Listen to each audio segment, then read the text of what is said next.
Assalamualaikum semuanya. Kita kembali lagi di Dasar Sistem Kontrol yang ketiga. Pada kesempatan ini saya akan presentasikan mengenai lebih lanjut nantinya. Sebelum masuk ke materi, izinkan saya untuk memperkenalkan diri. Nama saya Yudit Abrar dari Teknologi Rekayasa Otomasi Sekolah Vokasi Universitas Diponegoro dengan NIM 400324650 dari kelas praktikum B 2024. Nah, ini ada simuli adalah lingkungan permodelan dan simulasi berbasis diagram blok. Diagram yang merupakan bagian dari MATLAB yang kita bahas kemarin. Simulink digunakan untuk merancang, memodelkan, mengisimulasikan, dan menganalisis sistem dinamis seperti sistem mekanik, elektrik, kontrol, dan elektronik. Fungsi utama Simulink yaitu yang pertama ada mempermudah visualisasi aliran sinyal dalam sistem, kemudian ada menguji performa sistem tanpa perlu membuat prototipe fisik. Kemudian yang ketiga, dapat digunakan untuk simulasi waktu kontin, waktu distrik, dan gabungan keduanya. Dalam Simulink, kamu bisa menggunakan blok PID controller untuk langsung menerapkan kontrol ini. Yaitu di sini ada langkah-langkahnya ya teman-teman. Yang pertama, buat model sistem, misal motor DC menggunakan transfer function. Kemudian yang kedua, bisa dilanjut dengan tambahkan blok PID controller dari library Simulink, Continuous, dan PID controller. Kemudian yang ketiga adalah hubungkan input atau set point dan output dari sistem ke blok PID. Kemudian keempat adalah atur parameter KP, KI, dan KD. Bisa secara manual atau tuning. Kemudian adalah jalankan simulasi untuk melihat respon sistem terhadap setiap masukan.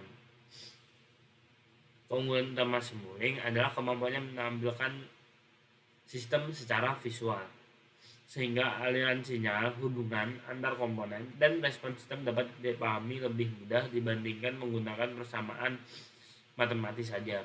Selain itu, Simulink memungkinkan pengujian performa sistem tanpa harus membuat prototipe fisik, sehingga menghemat waktu, biaya, dan resiko kesalahan. Di sini ada Simulink. Fungsi utama Simulink, fungsinya yaitu memiliki beberapa fungsi. Di Simulink ada beberapa platform add-on dari MATLAB yang digunakan untuk memodelkan, mensimulasikan, dan di sistem dinamis dalam bentuk diagram blok. Digunakan untuk sistem kontrol, ada daya, otomotif, robotika, dan lainnya. Kemudian digunakan karena berbasis drag and drop blok diagram visual. Intinya, simulasi adalah alat visual di MATLAB untuk membuat dan mensimulasikan model sistem dinamis. Fungsi di dalam Simulink itu ada fungsi-fungsi utamanya, yaitu memiliki beberapa fungsi utama dalam memodelkan sistem kontrol. Pertama, Simulink mempermudah visualisasi aliran sinyal. Kemudian, dalam suatu sistem, setiap blok mewakili komponen tertentu, sehingga hubungan antar variabel itu dapat terlihat jelas. Yang kedua, Simulink memungkinkan situasi sistem dalam domain waktu kontinu, waktu distrik.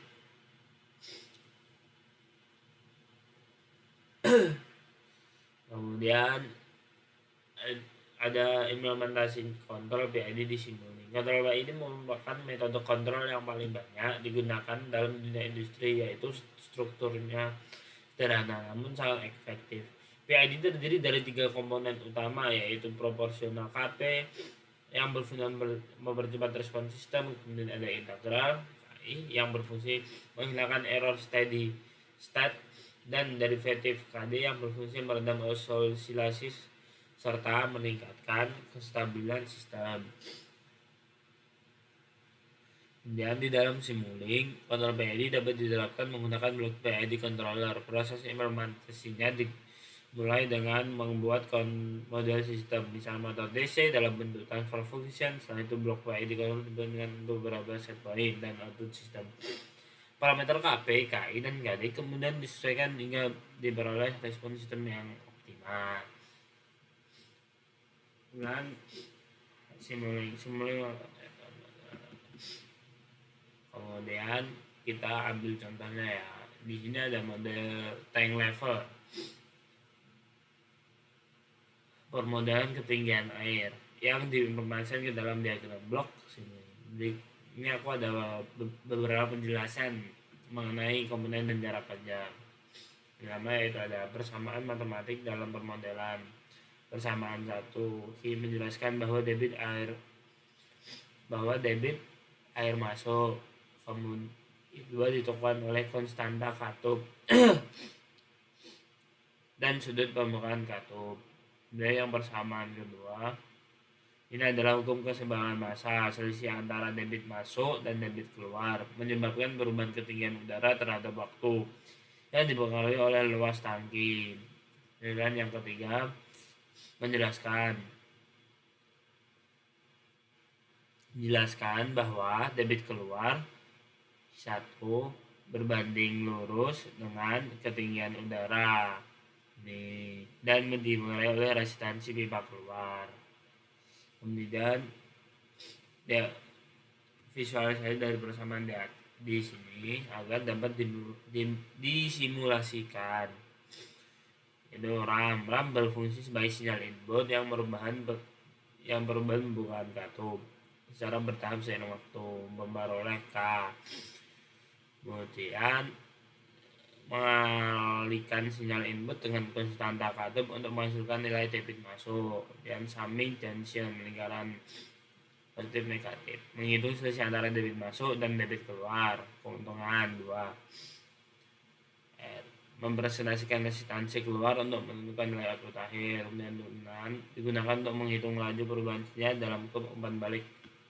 Keuntungan memasukkan faktor loss mengetahui ke dalam sistem.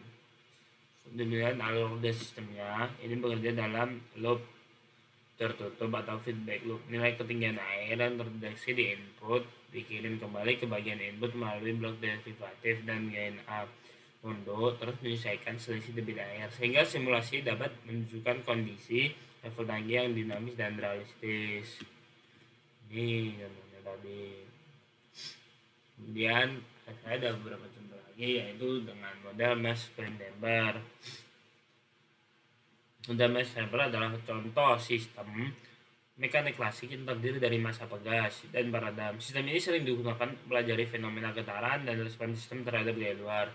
Dalam simulink, sistem ini dapat digunakan dalam bentuk diagram blok, sehingga pengaruh massa, kelakuan pegas, dan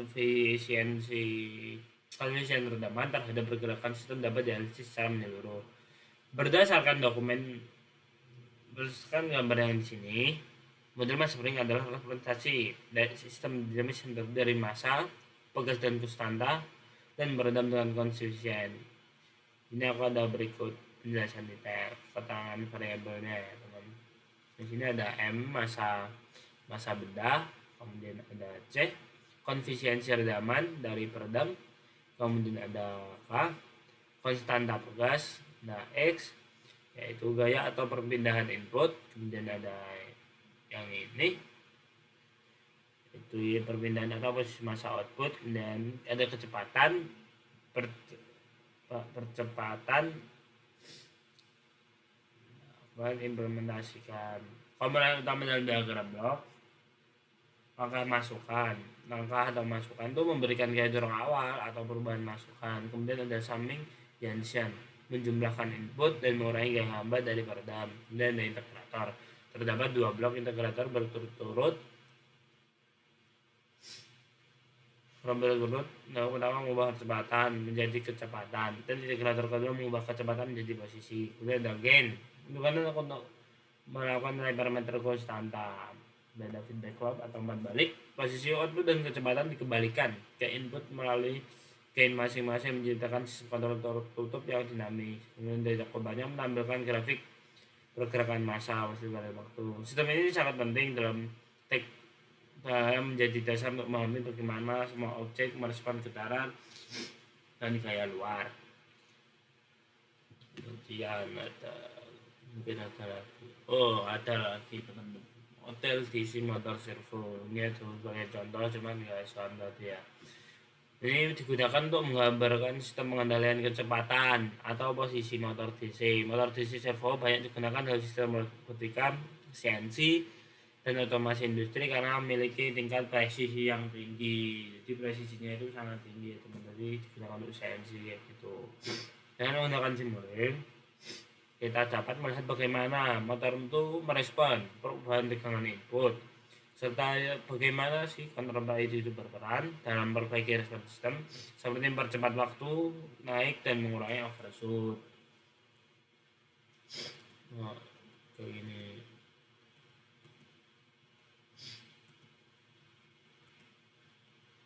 Kemudian yang ada sistem kontrol tertutup.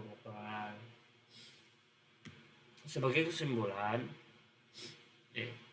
diagram yang ditampilkan menunjukkan sistem kontrol tertutup atau closed loop. Pada sistem ini terdapat umpan balik yang berfungsi untuk membandingkan kolom sistem dengan referensi atau set point. Jika terjadi perbedaan antara keluaran dan set point, sistem akan melakukan kontraksi secara otomatis. Kontrol tertutup sangat penting karena meningkatkan akurasi, kestabilan, dan kendala sistem dibandingkan sistem kontrol terbuka. Ini kemudian sudah selesai. Sebagai kesimpulan ya teman-teman, simuling merupakan alat yang sangat efektif untuk memodelkan dan mensimulasikan sistem kontrol. Dengan bantuan simuling dan kontrol PID, kita itu dapat menganalisis serta meningkatkan performa sistem sebelum diterapkan pada sistem nyata. Pemahaman dasar sistem kontrol ini sangat penting sebagai bekal dalam menghadapi dunia IoT dan teknologi modern. Cukup sampai di sini saja teman-teman. Jika ada salah kata atau perbuatan, saya minta maaf sebesar-besarnya. Wassalamualaikum warahmatullahi wabarakatuh.